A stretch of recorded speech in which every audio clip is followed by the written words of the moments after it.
Hello everybody, I'm Victoria and today I'd like to give you my review of The Gentleman's Guide to Vice and Virtue by Mackenzie Lee. This is a young adult historical romance and we follow Monty as he embarks on a grand tour of Europe with his best friend Percy and Monty's sister Felicity. The catch is that Monty is in love with his best friend Percy and doesn't know what to do about it. Overall, I enjoyed this book. It was just ever so slightly shy of 4 stars for me. I ended up giving it a 3.75 and then rounding up to 4 stars on Goodreads. I definitely think that this is a fun, enjoyable romp with a little bit of seriousness. It definitely tackles some heavy issues and I really enjoyed it a lot. Like I said, it was just ever so slightly shy of that 4 stars. And I'm going to go in some details about why that is. First, I want to talk about the great stuff here. So number one, I think that it is funny and witty. It's a first-person perspective from Monty's point of view, and he definitely has a charm and wit about him that's fun to read. I also think that Mackenzie Lee does a great job with the character of Monty. He walks this fine line between a complete self-absorbed jerk and a witty, charming ne'er-do-well.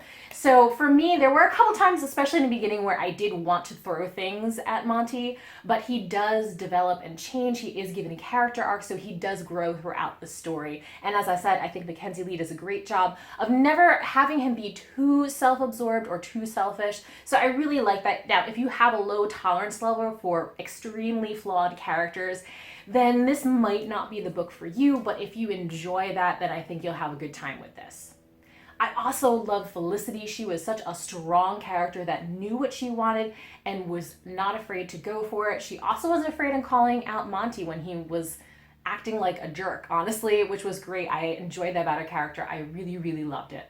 Another fantastic thing about this book is the sheer amount of diversity in it. There are so many diverse things in this. Our main character, Monty, is bisexual. Our other character, Percy, is biracial. He also is dealing with something else that I don't want to get into because it's spoilers. And Monty himself is actually the victim of some child abuse, so trigger warnings for that. It's a wonderful book. There is so much diversity in here. I really appreciated that. Also, like I said, it does talk about some of darker topics.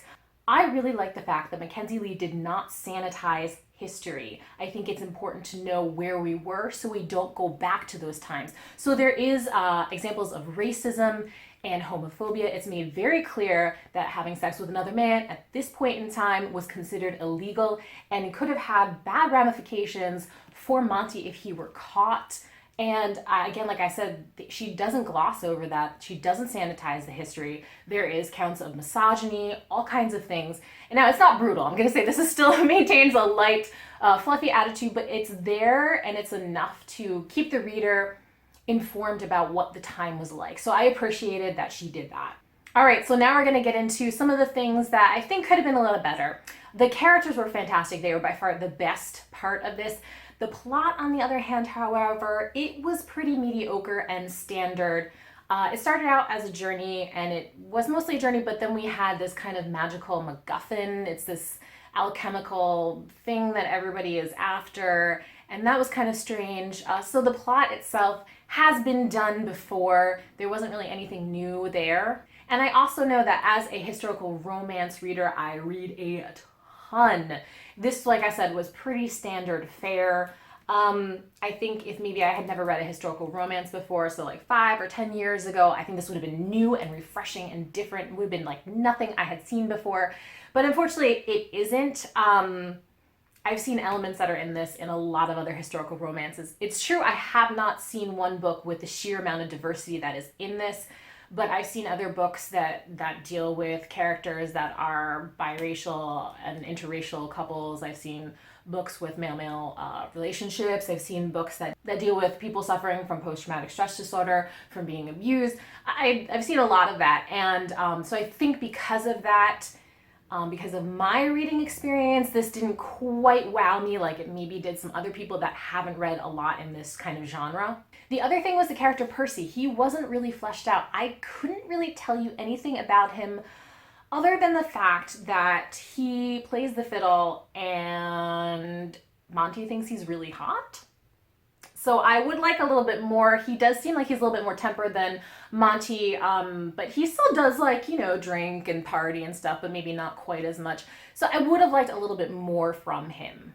But again, like I said, overall, this is a fun book. I definitely recommend it, especially if you haven't read a ton of historical romance. I think you'll like it, or even if you have, it's still a solid, really fun romp, and I definitely like it. The one other thing that I do want to mention is that this is a wallpaper historical romance. So what I mean by that is that the historical element of it, this is a Georgian, it's set during the 1700s. The historical aspects of it are secondary. They're background, they are wallpaper, so they don't really affect our main characters that much.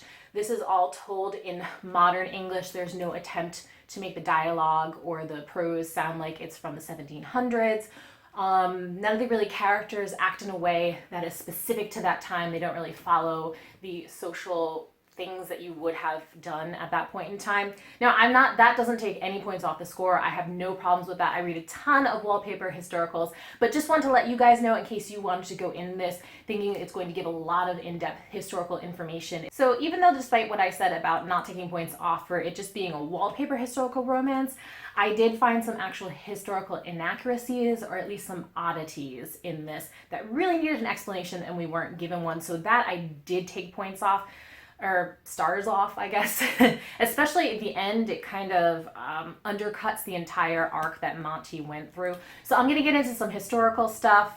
There is going to be mild spoilers at the end. I mean, we kind of know how this ends. Like, we know, you know how this is going to end.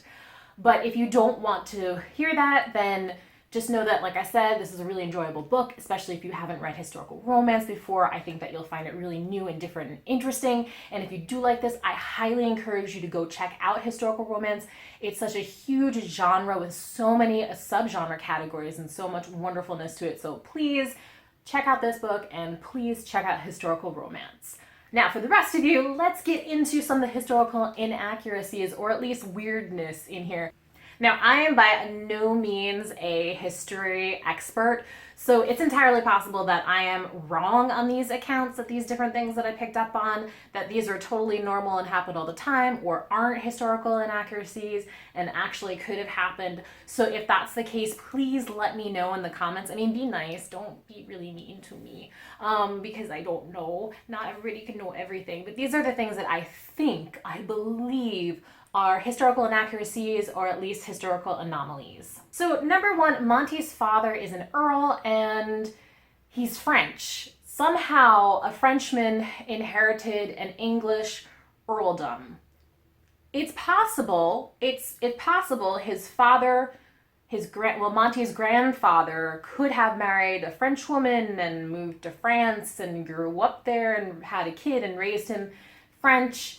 But he was also in line to get the earldom, to inherit the earldom. But that's very complicated, and that needs to be explained because you don't have a lot of Frenchmen being English nobles, and that's never explained in here. It's just weird. The other thing is there's weirdness with the names in this.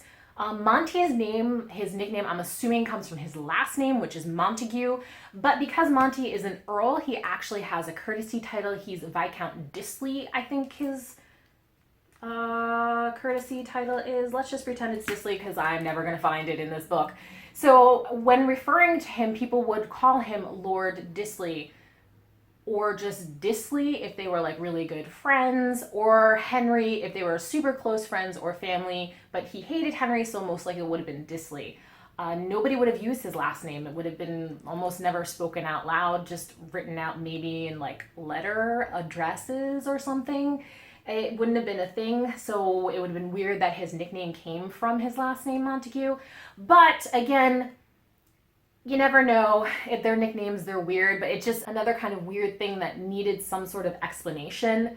The other actual inaccuracies in this is he is called, now this is by the villain, he is called Mr. Montague and Montague several times. Now you could say it's the villain, he didn't care. Okay, fine, again, he would never have been addressed as Mr. Montague, that wouldn't have been a thing.